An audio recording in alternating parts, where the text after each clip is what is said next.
दोस्तों नमस्कार, मैं हूं प्रीतम ऋतु और आप देख रहे हैं मेरा ओरिजिनल चैनल केपीआर कवि प्रीतम ऋतु।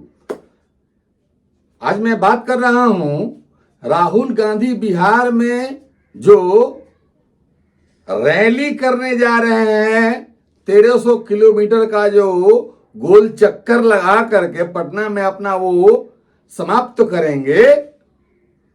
गजब गजब पहला दिन ही शुरू हो गया, सासाराम से ही शुरू हो गया गड़बड़ी होना। अब बेहुदा टाइप का बात करना है और बिना अर्थ वाला बात करना।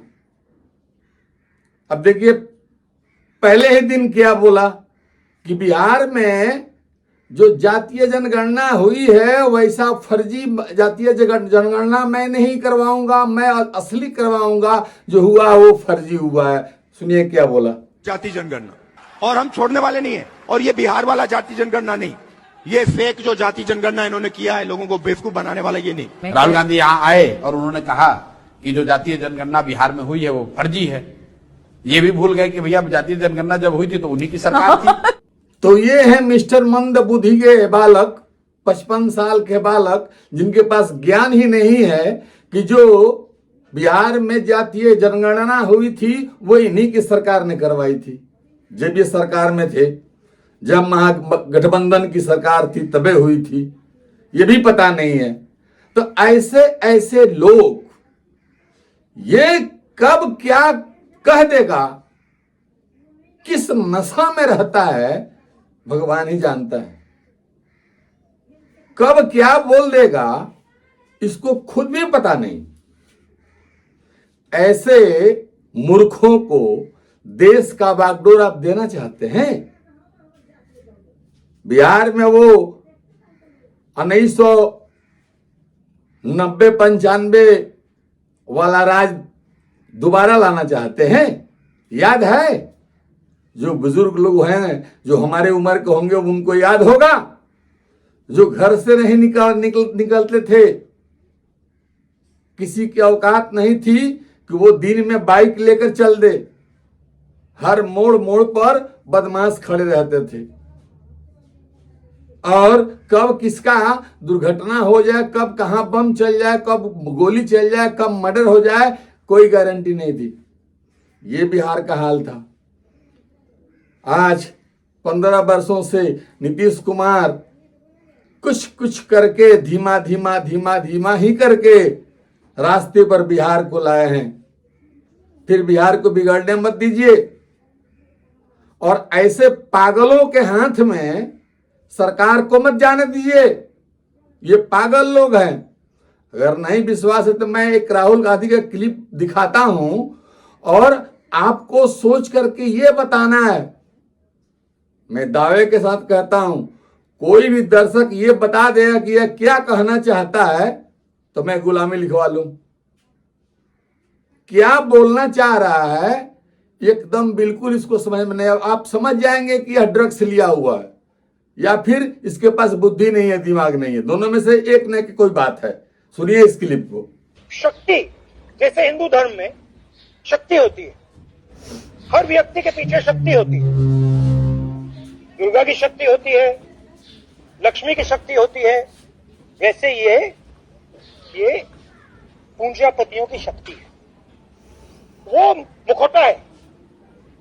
आप प्रधानमंत्री को देखते हैं, कल आपने देखा गंगा जी में जाके स्नान किया, वो शक्ति का इंप्लीमेंटर है। और सिंपल सी बात है, ये शक्तियां जिन्होंने इनको निकाला, जो किसान की आमदनी चोरी करना चाहती हैं, वो प्रधानमंत्री को ये जो सारे कैमरा है, ये जो मीडिया है, ये उनके हवाले कर।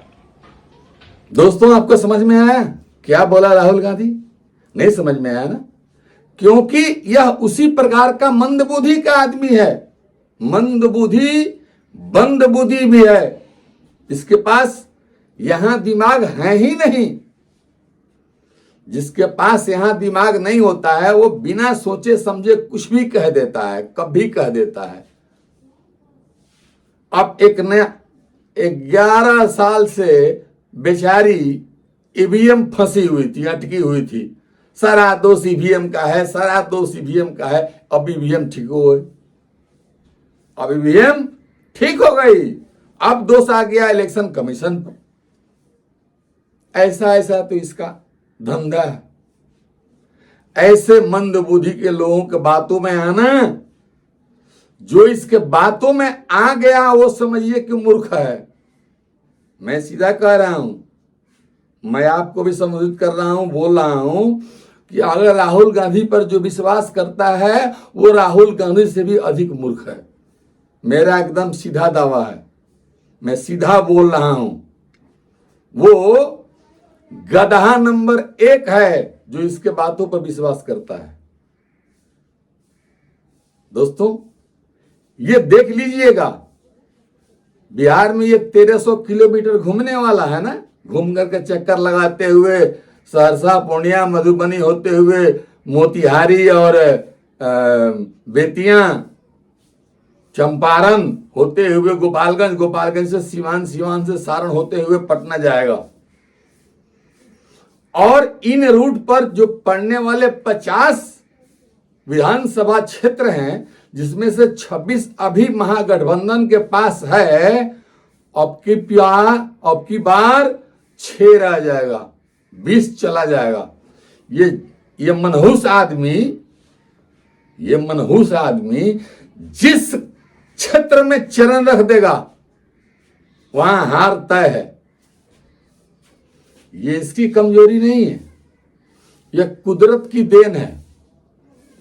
कारण एक और भी है, विदेशी कोख का बच्चा कभी भी देशभक्त नहीं हो सकता है। यह विद्वानों ने लिखा है अपने बुक में, बड़े बड़े लोगों ने कहा है।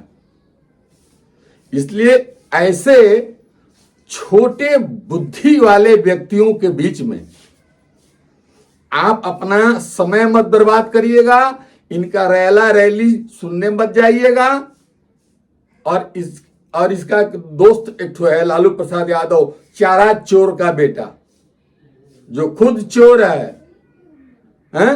और उन्हीं का बेटा तेजस्वी यादव कह रहा है कि जो भ्रष्टाचार करेगा उसको जेल भेजेंगे। किसी को हमने कहा कि सबसे पहले अपने बाप को भेजो ना, सबसे पहले तुम्हारे बाप तो भ्रष्टाचार है। बिहार में लालू से बड़ा, बिहार में छोड़िए पूरा देश में लालू से बड़ा कोई भ्रष्टाचारी है?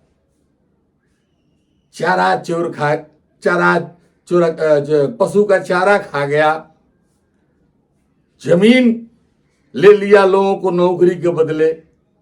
कौन सा घोटाला है जो नहीं किया लालू प्रसाद यादव ने? जाति को बांट दिया, यादवों को पगला दिया। अभी के वर्तमान समय में भले बिहार के यादव भाजपा के साथ चले गए हैं, पहले पगला गए थे, अनपढ़ थे, पहले कम पढ़े लिखे थे, भैंस और गाय चराने वाले, बकरी चराने वाले होते थे। लेकिन अब सुधार हो गया है बिहार में बहुत कुछ। तो ऐसे अनपढ़ों के साथ में दोस्त आप मत जाइएगा। ना ही बिहार के सारे वोटरों से अनुरोध है, मेरा प्रार्थना है कि आप उनके पीछे मत जाइएगा, समय बर्बाद मत करिएगा। और देश की, बिहार की जो आने वाली बेहतरीन समय है, जिसमें बिहार का विकास और होने वाला है, उसको बर्बाद मत करिएगा उसके साथ जा करके। मिलते हैं दोस्तों अगले एपिसोड में, तब तक के लिए नमस्कार।